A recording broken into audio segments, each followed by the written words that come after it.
Welcome to the Deep Dive.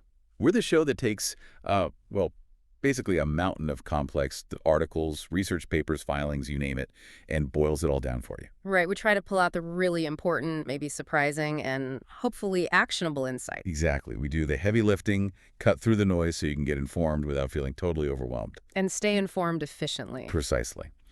And today, we are diving deep into something a lot of investors wait for, Berkshire Hathaway's latest 13F filing. This one's for Q2 2025.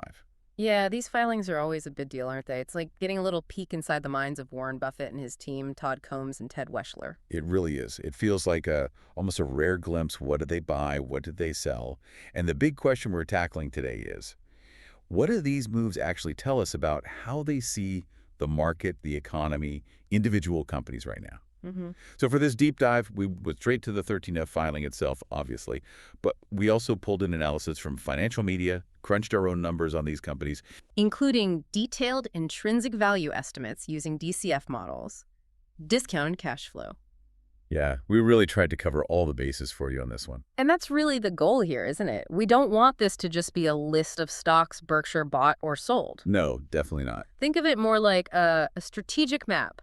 Every single move, buying something new, adding a bit more, trimming a position, or getting out completely, it tells a story. The story about their investment principles, right? Yeah. And how they're applying them now. Exactly. So we want you to understand not just what changed in that, roughly $257.5 billion equity portfolio. It's a huge number. But why it matters. And maybe, just maybe, what underlying principles you could think about yourself. Okay, let's get into it. Berkshire definitely made some, pretty interesting moves this past quarter.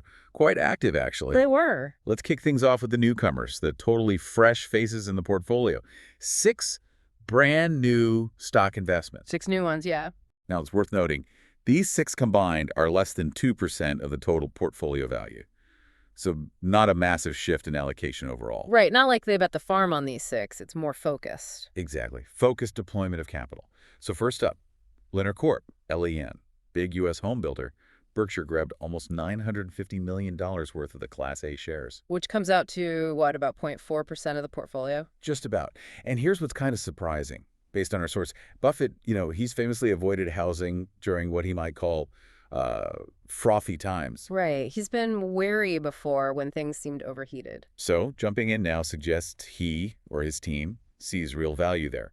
And when you look, Lennar's PE ratio, price to earnings, it was in the single digits. Ah, okay. So less about predicting a housing boom. And more about buying a solid company in a necessary industry at a cheap price. Classic value play, it seems. Makes sense. Then there's Nucor Corp, NUE, leading steelmaker. They picked up a stake worth around $857 million. About 0.33% of the portfolio, roughly. Yeah.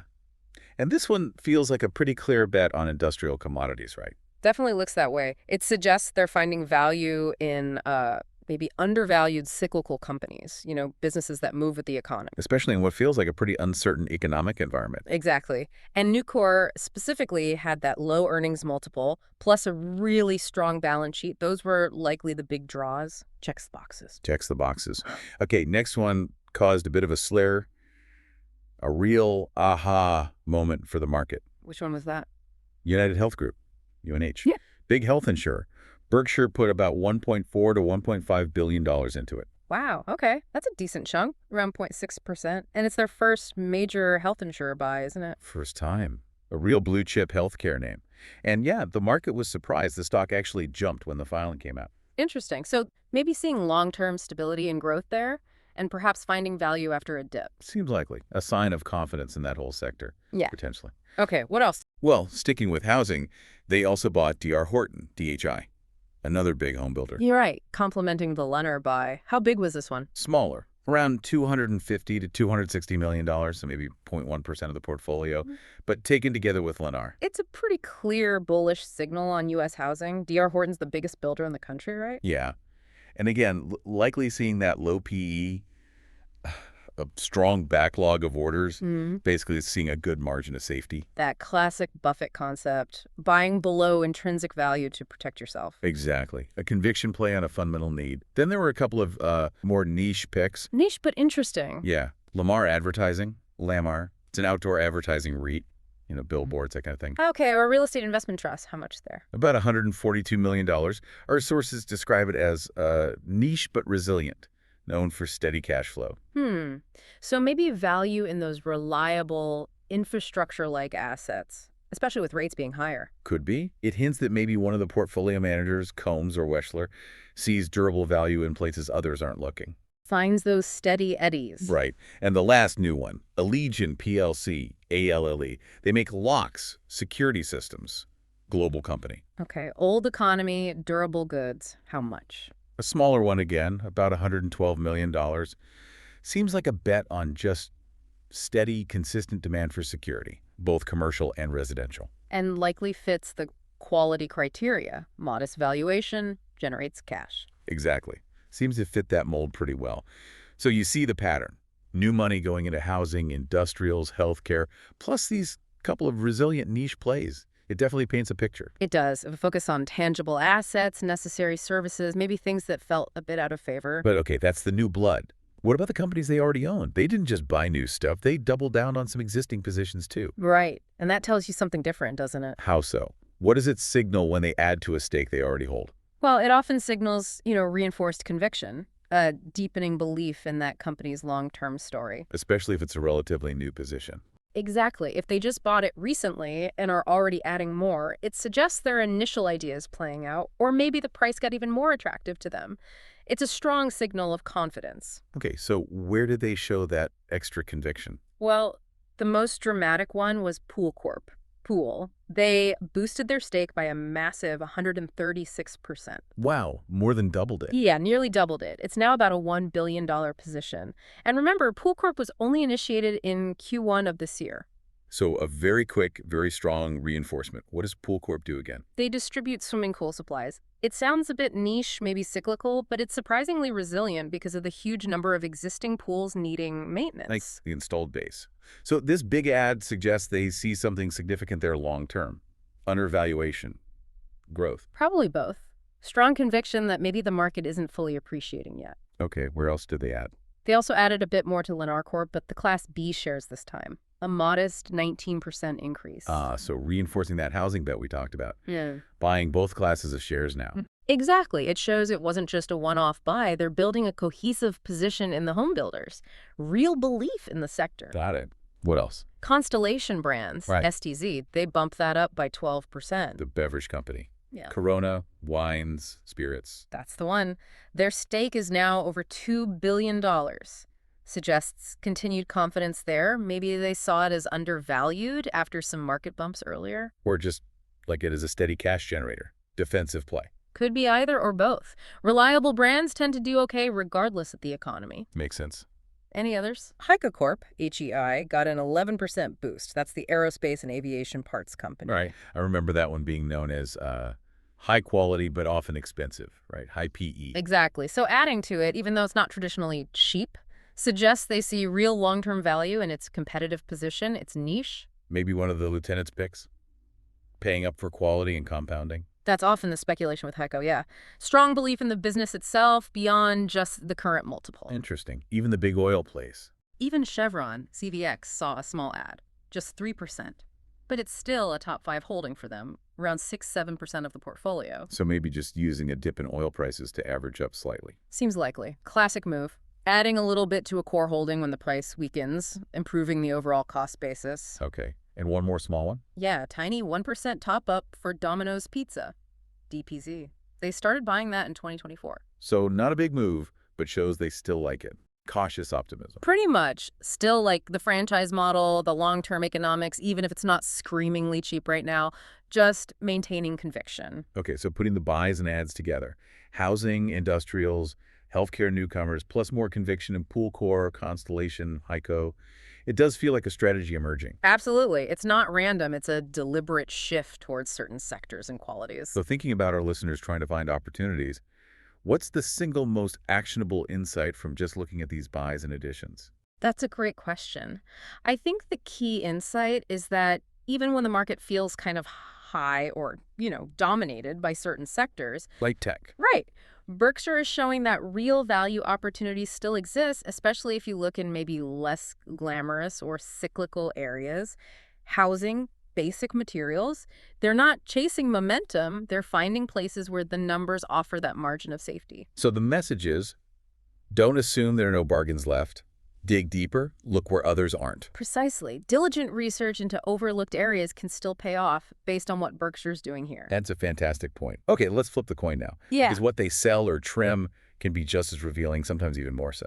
Absolutely. It forces you to ask, why did something that was once good enough to buy no longer meet the criteria? Right. Is it the valuation? Has the moat, that competitive advantage, weakened?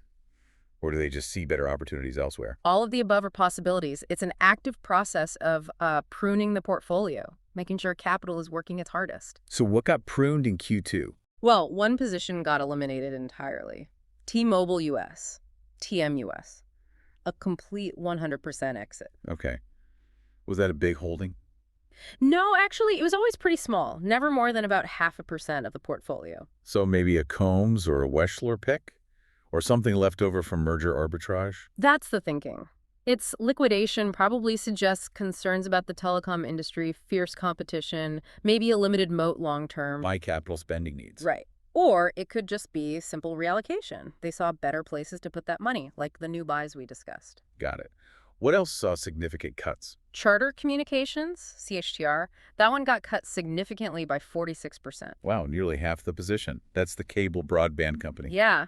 And that large trim signals, well, probably less confidence in its future. Charter has a lot of debt, faces challenges like cord cutting, more competition. So the risk-reward profile changed for them. Seems that way. After the sale, it's only about 0.15% of the portfolio. A clear reduction in conviction there. Okay. Any others significantly reduced? Liberty Media F1, FWANK, saw a small 14% reduction. But that was always seen as sort of a non-core position, likely inherited. Just a continued cleanup, really. Yeah, not a major strategic shift. But then we get to the big one. Ah, yes. Apple Inc., AAPL. A 7% trim here. Now, context is crucial. Apple is still, by far, Berkshire's biggest holding. Absolutely huge. Even after selling, it's still around 22% of the equity portfolio, down from almost 26% in Q1, but we're still talking, what, $57 billion? Roughly, yeah, massive. But this is the second quarter in a row they've trimmed Apple. And that's what makes it so interesting. It doesn't seem like they've lost faith in Apple, the business. I mean, the moat is incredible. So what's the driver then? Valuation. It really seems to come down to acknowledging how high the stock's valuation has become. Apple's PE ratio has expanded a lot. So it just doesn't meet that strict margin of safety criteria anymore. Likely not, at least not to the same extent it did when they first bought heavily. So this looks like disciplined profit taking, locking in some of those incredible gains. And managing concentration risk. I mean, 26% in one stock is enormous, even for Berkshire. Exactly. It's prudent portfolio management when a position gets that large and its valuation gets that stretched. That's a classic Buffett move, as you said, disciplined about price, even with your favorite companies. Yeah. But just playing devil's advocate here, Apple keeps delivering amazing results. Is there a risk they're trimming too early, leaving money on the table with such a quality compounder? That's definitely the debate, isn't it? It's a risk they seem willing to take. They might argue the opportunity cost is too high. Meaning the money could work harder elsewhere. Potentially, yes. Maybe in those undervalued home builders or United Health, where they see a clearer, larger margin of safety right now. It's about optimizing the next phase of returns, not just holding on because something was great in the past. A calculated trade-off. Okay, what about the banks? Any moves there? Bank of America, BAC, saw a trim as well, but a more modest one, about 4%. Still a huge position though, right? Yeah. Number 3, holding. Yep. Still massive. Around 11% of the portfolio, $28.6 billion or so. So trimming 4%, about 48 million shares, it continues that sort of cautious stance on banks we've seen. Managing exposure, maybe. Regulatory concerns, headwinds. Probably a mix of all that. It's important to remember, even after the trim, Berkshire still owns almost 10% of Bank of America. So it's not like they're abandoning it, just managing the size. Got it. Any other trims of note? DaVita, DVA, the dialysis clinic operator, trimmed by 4%. Buffett's owned that for a long time, over a decade. But he's been lightening up gradually. Yeah, it seems like concerns over regulatory risks and healthcare, maybe slower growth, a slow, steady reduction over time. Okay. And then there was that Verisign situation. Right, Verisign. This one's interesting because the reason for the sale seems different. They reduced the stake by about a third via a secondary offering, raising $1.23 billion. But the key nuance here. The key nuance is that this sale was likely driven by a desire to get Berkshire's ownership stake below 10%. To avoid extra regulatory scrutiny in filings. Exactly. It wasn't necessarily a negative view on Verisign's business itself. In fact, it remains a big $2 billion holding for them. So a structural reason, not a fundamental one. Seems that way. Verisign has that toll booth-like business model with domain names that Buffett often likes. Okay. And then just some minor tweaks elsewhere. Yeah, Capital One, COF, they kept the small stake they had after trimming last quarter. And Markel, MKL, a tiny position, was eliminated completely. And all these little moves in financials, they kind of reinforce that overall picture Of caution towards financials in general. Even the ones they hold, they seem to be managing exposure carefully. Okay, we've covered the buys, the adds, the exits, the trims. Taking a step back from these divestitures, specifically Apple, T-Mobile, Charter, what's a core actionable insight here for listeners thinking about their own winners that have run up a lot? I think the big insight is the discipline around profit-taking and managing concentration. Berkshire is showing that even with your absolute best ideas, your biggest winners. Like Apple. Right. Once the valuation gets stretched, once it no longer offers that comfortable margin of safety, it's prudent to trim, rebalance, free up capital for the next opportunity. It's not about market timing, but about valuation discipline. Exactly. And protecting yourself from having too much tied up in one place, no matter how great the company seems. Price still matters. A vital lesson indeed. Okay, so let's try to put all these pieces together now. The buys, the sells, the holds. What's the big picture message from Q2? It feels like more than just tinkering around the edges. Oh, absolutely. When you connect the dots, it really suggests a deliberate, strategic shift. Towards what? Towards value price cyclicals like housing and steel, and maybe away from some of the more expensive tech and telecom names. So a conscious repositioning based on where they see value and risk today. Precisely. We can spot a few key trends here. First, that clear pattern of pruning and redeploying. Selling things like Apple, T-Mobile, Charter that maybe don't meet the criteria anymore. Right, either on valuation or moat or future prospects, and then taking that cash and putting it into stocks they see as trading at attractive prices now. Lennar, Nucor, United Health. Okay, pruning and redeploying. What else? Second, a definite focus on durability. They seem to be gravitating towards companies with strong competitive advantages, predictable cash flows, businesses that can hopefully weather economic storms. Makes sense in uncertain times. And third, interestingly, we saw increased portfolio turnover. It ticked up to about 5.3% in Q2. Which is high for Berkshire, relatively speaking. Yeah, they're known for very low churn. So 5.3% suggests they were more active in repositioning this quarter than usual. They're not just sitting passively, they're adapting. Okay, let's dive a bit deeper into some of those key decisions again. The Apple trim, we've hit this, but just to reiterate. It's really about that lofty valuation and managing the huge concentration risk. Apple's PE just got too high for their comfort zone, it seems. Taking some profits off the table. Still love the company, probably, but not the price as much. Disciplined. And the financial caution. The BAC trim. Small trims there, and in others just show that ongoing caution. Worries about interest rates, regulations, potential headwinds for the banking sector. Right. But then, the housing bet Lennar and D.R. Horton. That feels like a strong positive call. It really does. A big bet that the U.S. housing shortage and strong underlying demand will keep supporting earnings for these builders. And critically, they bought them when they looked cheap. Exactly.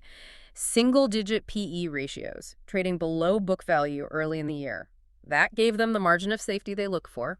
Classic value investing. And the United Health entry. That signals confidence in a top-tier healthcare leader. High moat generates tons of cash. They likely bought it after the stock had pulled back a bit. Seizing an opportunity in a quality name. Right. Broadens their healthcare exposure, too. A wonderful business at a potentially wonderful price, just like the mantra says. Now, what about that mystery stock speculation we heard about before the filing? Did these buys explain that? Partially, yes. The United Health and Nucor buys together are roughly in the ballpark of the $4.8 billion position that Berkshire had gotten confidential treatment for earlier. So, mystery likely solved. Or could there be more? Well, it's possible they still have another large position under wraps that wasn't revealed in this Q2 filing. People have speculated about names like Caterpillar, UPS, maybe a railroad like CSX. Given Buffett's interest in industrials and infrastructure plays? Exactly. But that's just speculation for now. We'll have to wait for the Q3 filing in November to see if another big shoe drops. The mystery might continue. Always keeps us guessing. And finally, despite all this activity, that massive cash pile. Still enormous.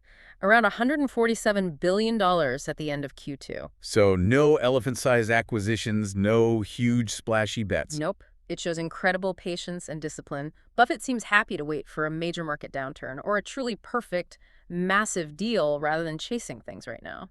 And it all fits that classic Buffett saying, doesn't it? Be fearful when others are greedy and greedy when others are fearful. Taking profits on high flyers like Apple when they get expensive.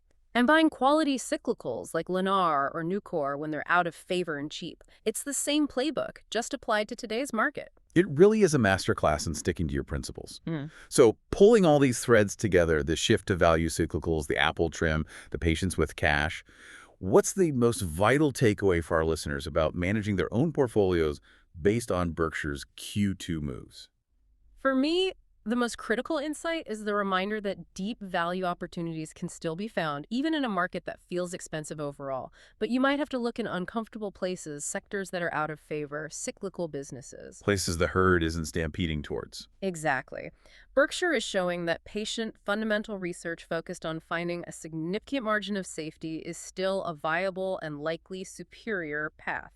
It's a call to action, to do your own digging, look beyond the headlines, and not be afraid to go against the grain if the numbers support it. A powerful message. Okay, this brings us to the really fun part, the nitty-gritty numbers.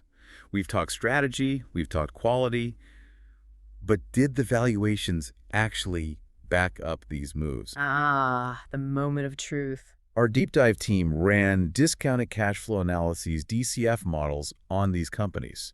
So what did that number crunching reveal about the margin of safety Berkshire was giving up?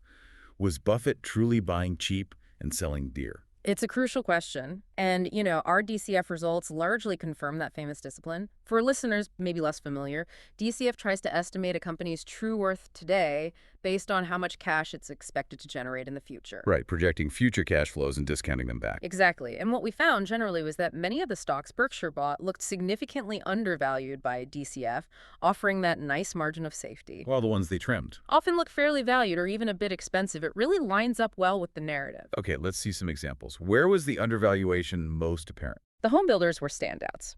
Lennar, LNN, and D.R. Horton, DHI. Our DCF using free cash flow for Lennar suggested an intrinsic value somewhere between $230 and $246 per share. Okay, and where was it trading when they likely bought? Around $123, so that implies a potential discount of like 50%. Huge margin of safety, well beyond Buffett's typical 25% minimum. Wow, okay, that explains the conviction there. And D.R. Horton? Similar story, though maybe not quite as extreme. Our DCF pegged its fair value around $212, $224, while the stock was trading in the $155, $160 range. Still looks like a solid 30% undervalued. So the low PE ratios we mentioned earlier were backed up by deeper DCF analysis. Absolutely. The market seemed to be pricing in a lot of doom and gloom for housing, which gave Berkshire that classic opportunity to buy quality companies well below their estimated worth. Makes perfect sense. What about United Health? That was a big buy, too. United Health, UNH, also looked quite attractive on a DCF basis, despite its high share price. Using a free cash flow to equity model, we got fair value estimates ranging from $800 to $900 per share. Compared to a trading price Around $515 when Berkshire was likely buying. So yeah, potentially 40% to 70% undervalued by DCF. That's a massive discount for such a high-quality blue-chip leader. A wonderful business at a wonderful price indeed. Finding UNH that cheap seems rare. It really does. The pullback in the stock during 2023 likely created that window. Consistent growth, wide moat. The DCF suggests the market just wasn't fully valuing it. Okay, how about the industrial buy, Nucor? Nucor NUE is trickier because it's cyclical. Steel prices go up and down. Right, so the cash flows aren't as smooth. How do you model that? You typically try to use normalized or mid-cycle cash flows, averaging out the peaks and troughs. Doing that, our DCF suggested Nucor was somewhat undervalued. One analysis put fair value around $180 plus airsack compared to a market price near $137. So about a 33% discount on that normalized basis. Roughly, yeah. Assuming earnings eventually bounce back from the recent dip, Buffett likely looks at various scenarios but saw enough long-term value there, especially with the strong balance sheet, buying a good cyclical when it's out of favor. Got it. Now, were all the new buys deep bargains like those? Not quite. The other new additions, Allegion, ALA, and Lamar Advertising, LAMR, looked closer to fairly valued by our DCF models. So Allegion's fair value was near its market price. Pretty much. Around $142 fair value estimate versus $140 market price. So not a deep discount there. Buffett might have just paid a fair price for a stable, solid business when other bargains were hard to find. And Lamar, the advertising REIT. Looked maybe 5–10% undervalued, trading around $128 versus fair value maybe in the mid-130s. Likely bought more for that steady cash flow and the 4–5% dividend yield than for massive price appreciation. Okay, so a mix on the new, buys some deep value, some fairly priced quality.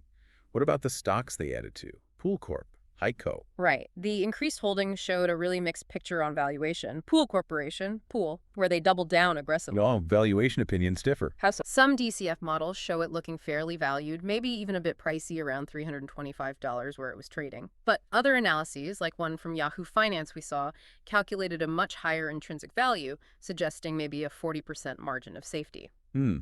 So Berkshire's big ad implies they subscribe to the more optimistic view. It strongly suggests they see it as undervalued relative to its long-term growth, betting it will grow into and maybe far beyond its current valuation, even if it doesn't look dirt cheap on every metric today. Interesting. What about Heiko, the aerospace company? That one always seems expensive. Yeah, Heiko, HEI, looks downright richly valued by traditional DCF. It trades at a PE over 70. One analysis we looked at suggested Heiko might be 41% overvalued compared to its DCF intrinsic value. Wow. So why add more then? It really underscores that conviction in the quality of the business, its competitive niche, its incredible consistency. This is likely a Combs or Weschler pick, paying a premium for a wonderful company they believe will compound earnings for decades, even if there's no statistical margin of safety right now. Paying up for predictable growth and moat. Exactly. It's a different style than classic deep value, but clearly part of the Berkshire toolkit now. How about Constellation Brands and Domino's? Constellation Brands, STZ, is tricky because of some recent one-time accounting losses that mess up standard DCF. But if you normalize things, look at the core beer business.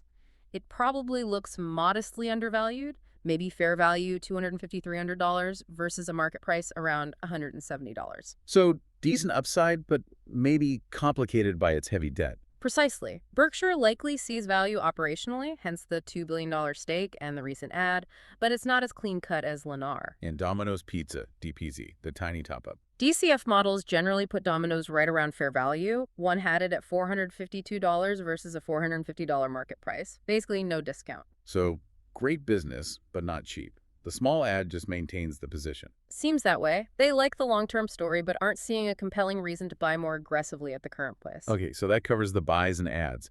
Now, logically, the stocks they trimmed or sold, did the DCF show those as overvalued? Largely, yes. It fits the pattern nicely. Apple, APL, is the prime example, at around $180 in mid-2025.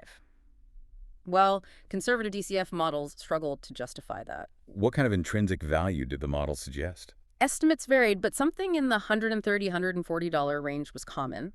That would mean the stock was trading maybe 30% above its estimated intrinsic value, a negative margin of safety. So the trim makes perfect sense from a pure valuation perspective. Great company, but the price got ahead of itself. Exactly. Even with massive cash flows, 30 times earnings and over 10 times book value isn't cheap. What about T-Mobile and Charter, the ones they cut heavily or exited? T-Mobile, TMUS, and Charter, CHTR, both look pretty unattractive on DCF grounds, too. T-Mobile has those high capital spending needs, which weigh on free cash flow projections. Limiting the upside in the models. Right. And Charter is burdened by that heavy debt and worries about slowing growth due to cord cutting.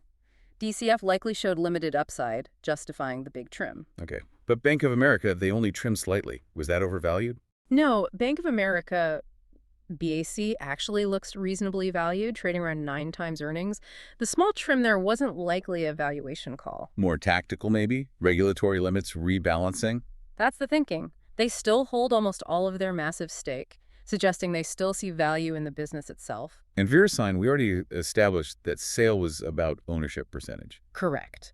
VeriSign VRSN sale was driven by regulation, not valuation. It actually is a great business model. Trades may be a bit high, around 25 times earnings, but not crazy given its consistency. The fact they still hold $2 billion suggests they see it as fairly valued or better. Wow, okay. That systematic DCF breakdown really does add a whole other layer of logic to these moves. It wasn't just gut feelings. The numbers seem to support the strategy. It really does seem that way. The discipline is evident. So boiling this down again for our listeners, the most vital takeaway from this DCF analysis about finding that margin of safety, what should they focus on? I think the key is that genuine opportunities for a significant margin of safety still pop up, but maybe not where everyone is looking. They're often in those overlooked, maybe temporarily unpopular sectors. Like housing was earlier this year. Exactly. Berkshire's moves show that patiently waiting for a company, a good company, to trade at a deep discount to what your analysis says it's worth, that remains the most reliable path. Value investing isn't dead. You just have to do the work and maybe be a bit contrarian. That's the message, loud and clear from these Q2 moves. Dig into the numbers, be willing to look where others aren't. Fantastic insight. Okay, but we know Berkshire, and especially Buffett, isn't just about the numbers. He famously looks for great companies. Qualitative factors matter hugely. Right, the economic moat, the management quality, predictable earnings, all that good stuff. So how did these companies, the new buys, the ones they added, to stack up against that more qualitative, fundamental Buffett quality checklist? Yeah. Did they pass the sniff test beyond just the valuation? That's where you see the blend of value and quality really come into play. And it's fascinating because almost none are perfect A+ across every single metric Buffett has ever mentioned. He bends the rules sometimes. Or maybe Combs and Wechsler have slightly different checklists. Probably a bit of both. It shows an evolution. But the core principles are usually there. Let's run through some of them, kind of like a checklist, and see where they shine and where maybe they fall a bit short of the ideal. Okay, let's start with the new buys and the ones they added to. Lennar, L-E-N, the home builder. Right. Strong points for Lennar. Passes the valuation tests easily. Low PE, low PB, that big DCF undervaluation. It usually generates positive free cash flow. High return on retained earnings. Great book value growth, no big dips. And the balance sheet is rock solid, low debt, covers its interest payments easily. Okay, sounds pretty good.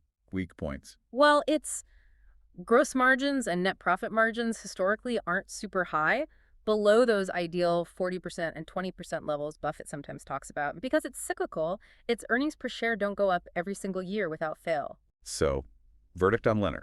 Mostly meets the criteria. Very strong on value and financial strength. Seems like a Buffett-approved business, even with the cyclicality. Okay, how about Nucor, N-U-E, the steelmaker? Nucor also aces the valuation and balance sheet tests. Low PE, undervalued by DCF, positive FCF every year for a decade. Very low debt. Super strong financially. But the weak points, steel is notoriously cyclical. Exactly. That's where it struggles on the quality side of the checklist. PB can be a bit high sometimes. EPS is very inconsistent year to year. Book value can dip. Margins are below those ideal levels. Returns like ROE, ROIC, ROA are all over the place depending on the cycle, and depreciation is pretty significant. So, verdict on Nucor. Passes value and financial strength with flying colors, but fails many strict quality metrics due to that cyclical nature. Buffett clearly made an exception, likely because the price was cheap enough and the balance sheet so strong it could weather any storm. Understanding the cycle is key there. What about United Health, UNH? That seemed more like a quality play. Oh, absolutely. Strong points for UNH. Big DCF undervaluation, consistent positive FCF every year, high return on retained earnings, and get this, EPS has increased every single year for over a decade. That's incredible consistency. High ROV, good ROA, minimal depreciation. Wow. Any weak points at all? Minor ones relative to strict ideals. PE and PB are above those low single-digit levels Buffett prefers for value plays. Book value growth wasn't quite 10% CAGR recently. Owner's earnings yield may be under 10%. Margins are thin, but that's normal for insurers. Debt to equity is a bit higher than ideal. So verdict on UNH. A great company at a good price. Meets tons of quality criteria. Durable, financially strong, wide moat. Classic Berkshire buy when it did. How about DR Horton, DHI? Similar to Lennar. Very similar profile to Lennar, yeah. Yeah. Strong on valuation, low PE, PB, DCF, undervaluation, positive FCF, high return on retained earnings, good owner's earnings yield, strong balance sheet, good returns like ROE and ROA. Weak points are the same. Cyclical EPS, margins below those ideal thresholds. Verdict. High quality, well-run builder bought at a bargain price, fits the mold. Okay, the niche ones. Lamar advertising. Lamar. Lamar's interesting. Strong points. Consistent positive FCF, very high gross margins, around 67%. Net profit margin, right around 20%. Good ROA. Sounds great so far. Weak points. Quite a few, actually. PE and PB are high. No clear deep discount on DCF. Earnings dipped in 2020. Book value isn't very meaningful for a REIT. Owner's earnings yield low. And the big one. Very high debt to equity, high interest costs, low current ratio. Depreciation is also high. Verdict on Lamar.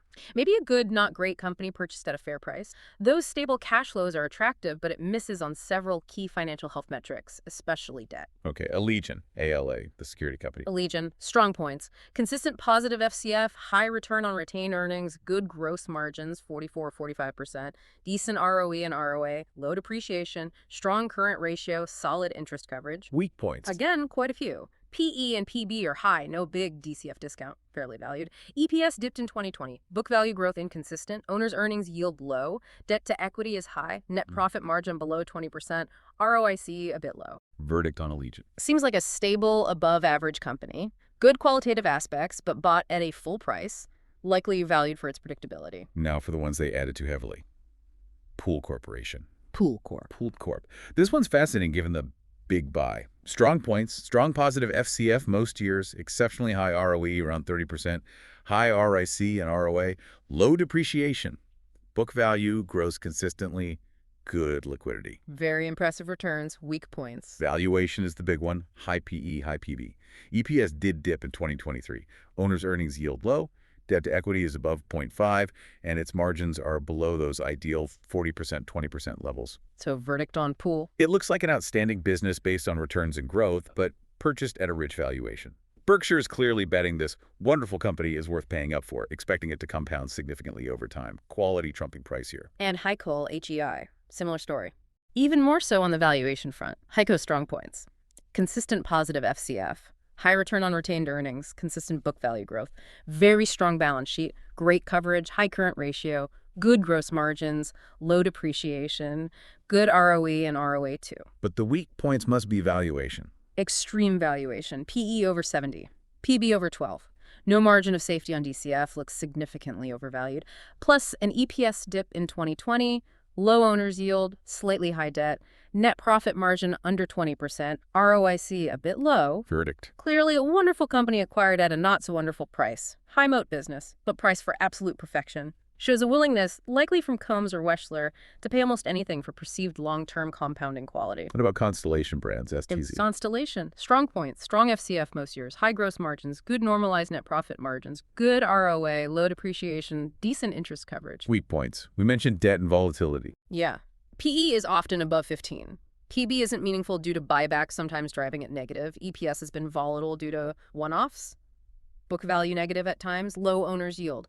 Very high debt to equity, high interest costs, low current ratio. ROIC a bit low. Verdict. Partially meets. Strong core beer business, but the balance sheet weakness and recent earnings volatility are definite drawbacks according to the checklist. And finally, Domino's Pizza, TPC. Domino's, strong points. Consistent positive FCF, positive owner's earnings, decent ROIC, very high ROA, around 31%. Low depreciation, good interest coverage. Operationally, it's a machine. But the weak points. Sounds like you might feel some financial rules. It flunks many of Buffett's traditional financial rules, as one analysis put it. PE high, PB negative, due to buybacks creating negative equity, no DCF margin of safety, EPS dipped recently, negative book value, low owner's yield, technically infinite debt to equity because equity is negative, high interest costs, low current ratio. Wow. Verdict. A phenomenal business operationally, but completely breaks the mold on traditional balance sheet metrics and valuation.